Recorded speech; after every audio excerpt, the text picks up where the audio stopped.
જય ખુખાર મેંડીમાં દશામાના વ્રત વિશે માતાજીએ શું કીધું તે આપણે આગળ પ્રવચનમાં જોશું. જય ખુખાર મેંડીમાં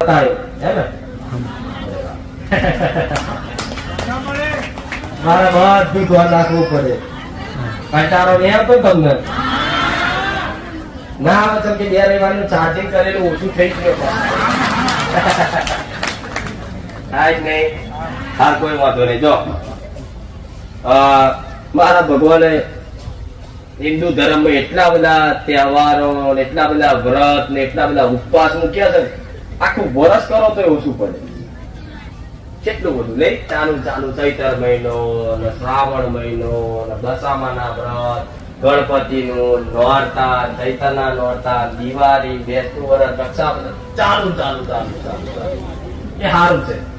જેથી તમને તારા ઇતિહાસ યાદ રહેશે, પોતાનું ધર્મ જાગૃત રહેશે, એકબીજાને હળી મળી રહેશે તહેવારના કારણે. જો તહેવાર ના આવતો હોય ને તો આજ કોઈ 12 મહિને કોઈ મળવા ના જાય. તો તહેવારના બોને એકબીજાને ભાવ હાલચાલ પૂછતા હોય, હળી મળી રહેતા હોય. દશામાનું વ્રત આવ્યું, કેટલા દશામાના વ્રત કર્યા આટલા બધી અમૃતિ કરજો ભાઈ. ભલે રામ, દીકરીઓ વધારે હોય, દીકરા ઓછા હોય, ભલે કેટલા શંકર પાર્વતી નું વ્રત છે. નાનપણમાં તો બધી દીકરીઓ કર્યા. કે સમ કરે કે પતિ હારો મળે, બધો પતિ શંકર જેવો ને રાવણ જેવો જ મળ્યો. બોલે રામ, હું નહીં કહેતી વ્રત ખોટા છે, સાચું મારા ભગવાને જે વિધાન બનાવ્યા બધું સત્ય છે, કોઈ વાત ખોટી નથી. પણ એના સમજી વિચારી કરો ને તેનું ફળ પ્રદાન કરે. નીતિ નિયમ મુજબ કરો તો દરેક વ્રત, દરેક ઉપવાસ, દરેક દેવની કૃપા તમારી પર ફળે. પણ આ નીતિ નિયમ વગર તમે બધું અધૂરું દુનિયા કરે, આપણે કરો આ રીતે દેખાદેખી કરો છો એટલે એનું ફળ નહીં દેખાતું. દશામાનું વ્રત આવ્યું, કઈ દીકરીઓ વ્રત કરશે. વ્રત કરવાની મારી ના નહીં, દશામાં કઈ મારી દુશ્મન નહીં, પણ ખાસ કહું તમે સારું કરવામાં, હરખ રાખવામાં ગલતી થતી હોય છે. બહુ હરખ રાખો ઉત્સાહમાં તો મોડું કામ થઈ જાય, ગલતી થઈ જાય તો દશામાના વ્રતમાં 12 બજારમાં મૂર્તિઓ મળતી હોય, તમે મૂર્તિ લાવશો, ચોગડી જોઈ સ્થાપના કરશો, એને નવડાવશો, જે તે વસ્ત્ર જે સુંદરી ઓઢારવા ઢોલો કરે, બીજી જે કરતા હોય કરશો. અને 10 દિવસ પૂજા કરો ને, 10 દિવસ પૂજા કરી એને રોજ 2 ટાઈમ આરતી કરતી હોય દીકરી, એની વાર્તા કથા વાપરતી હોય. એવું કહેવત પહેલેથી છે વર્ષોથી કે આ કરવાથી તમારી દશા સુધરી જાય. 12 મહિના માનો દેવી શક્તિ દરેક હરકી, દરેક બધું કલ્યાણ, બધું ભલું કરીએ. પણ જે તમે ભાવ આલો છો તમારા ઘેર, તમારી કુળની માતા ધારો કે ચામુંડ માતા છે, કોઈ દર તમે 2 ટાઈમ ચામુંડ માતાની આરતી ઉતારી જ ખાલી વિચાર કરજો. તમારી આત્મા પૂછજો, તમારી માતા પૂછજો.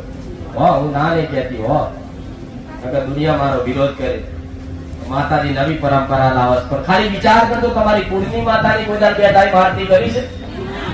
કોઈ દર તમારી કુળદેવી ને કદાચ નોરતામાં થાળ ધરાયો નહીં ધરાયો?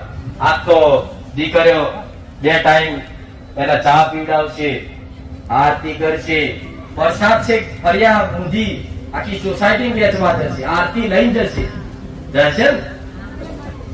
ખાલી કુળદેવીના નામથી 9 નોરતા કદાચ દશામાનું વ્રત કરો છો, એ રીતે કરો ને, તમારું કલ્યાણ કરી નાખશો. કરજો ના નહીં, પણ હું કહું દેવી શક્તિ એકબીજાથી ઈર્ષા ના હોય. તમારી કુળદેવી દશામાને પૂજવાથી એતરાજ ના થાય, પણ એમ દુઃખ તો લાગે જ નહીં. તમારી માં છે, વાપરજો. તમારી ઘરનું, તમારી માં તમારું માવતર છે, તમારી જનેતા ઘેર છે.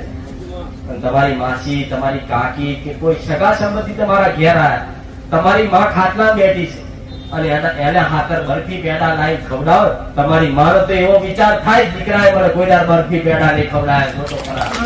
એની હાહુને લાવી સારું સારું શ્રીખંડ પૂરી ખવડાય, કેમ નહીં? તાર દીકરીઓ થાર કરતી હોય તો કે સોમવારે શ્રીખંડ પૂરી જલ્દી જમવા આવજો.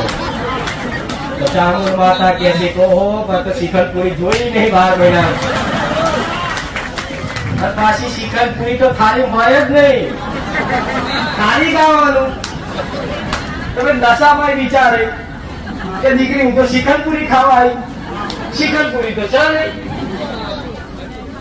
તો એક બાજુ ચામુંડ માતા યાત્રા થઈ, કુંડની માતા, એક બાજુ દશામાં યાત્રા થઈ. દશામાં આવી પ્રસન્ન થઈ, તમે બોલાય થાર ધરાય કે માં સોમવારે શ્રીખંડ પૂરી જલ્દી જમવા આવજો, મંગળવારે ગુલાબ જાંબુ જલ્દી જમવા આવજો, બુધવારે સૂતર ફેણી જલ્દી જમવા આવજો. તો બુધવારે દશામાં પ્રસન્ન થઈ આયા. એક બાજુ કુંડી તો તમારે ઘેર જ છે, દશામાં આયા પ્રસન્ન થઈ કે રાત મને સૂતર ફેણી ખાવા બોલાય જાઉં બુધવારે. તો જઈ તો થાળી જોયું ને તો શિંછા કર્યા હતા. 10 વાગે મેં હાકો નાખ્યો, ચામુંડ માતા ખીજે આવી ગલતીઓ થાય.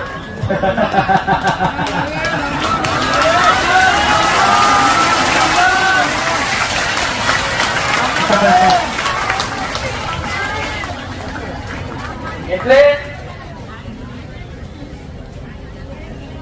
મારો કોઈ હક નહીં તમારી પર કે હું કોઈ વસ્તુ તમને બંધ કરાવી. મારી વસ્તીનો હક છે મારો. આજે મારી વસ્તીના દશામાના વ્રત નહીં કરવા દેતી હું. એક દાડો મારી વસ્તી તમારી જેમ દશામાનું વ્રત કરે, મારા દીકરાની મમ્મી એકબીજાનું જોઈ લાવે, આરતી કરે, કપૂરનું પાન લાવે, હોપારી લાવે, ચોલ્લા કરે, આ કરે. એક દાડો બહુચર માં તાકી જઈ. કોઈ મને ચોલ્લો કર્યો છે, કોઈ મને થાર ધરાયો છે, કોઈ મને પાણી પીવડાવ્યું સબ્જીથી. હું રિહાઈ છું કીધું એટલે તરત ખબર પડી જાય અમારી માતા રી ચડી. તો પૂછ્યું માં તમે રિહાયા છો? હું બોલી નહીં, ના બોલી. પછી છેલ્લે મારા દીકરાએ કીધું કે આપણી માતા બહુચર એટલે રિહાઈ છે, હું બહુચર માતા મારા બહુચર આપણી બહુચર એટલે રિહાઈ છે. તમે એની જોડે જોડે દશામાની લાઈન મૂકી બિહારી અને એના ખાત ધરાયા, એના પાણી પીવડાયા, એના ચૂલી ઓઢાવી. પણ બાજુ બહુચર બેઠી ને મને ઓમ કરી નાખતી ના કરી એટલે હું માતા. એ ટાઈમ થી મારી વસ્તીને એવી સદબુદ્ધિ પહોંચી કે માં મેં બહુચર એવું કીધું દુઃખીના સમયે તમારો હાથ ને કોડું ધાર્યું હોય તો મેં બહુચરે. કોઈ દશામાં નથી આવી, કોઈ પારકી માતાઓ નથી આવી. ખાલી આટલું કીધું, મારી વસ્તીને દુઃખ લાગી, વસ્તી સમજી જઈ. જેવો 10 ઉપવાસ મારી વસ્તીએ દશામાના કર્યા હતા ને એવા 10 ઉપવાસ મારા કરાવડાયા હતા. પૂછ. અને દંડ પેટે એવો દંડ કરાયો કે 10 ઉપવાસ તો કરો ભલે કરતા, પણ 10મા દાડે સવારમાં 4 વાગે ઉઠી મારું નિવેદ કરો તારે હું બહુચર રાજી રહી. મારી વસ્તી આખી રાત ઊંઘી નહીં. મારા દીકરાનો ઊંઘાવ બધા ઉપર નિવેદ બનાવ્યા. પરોઠે જાગીને તે નિવેદ 4 વાગે સવારમાં કર્યા ને તારે મને ઓળકાર આવ્યો, તારે હું રાજી રહી. એટલે તમે હરકના ભાવથી ગલતી કરી રહ્યા. બીજી એ તો ગલતી કુળદેવી યાત્રા થાય એ વાત 100% છે. તમે બહાર પૂજા પાઠ ભક્તિ કરી શકો અને 10 દિવસ હું તો કહું છું તમે મૂર્તિ લાવો છો, આ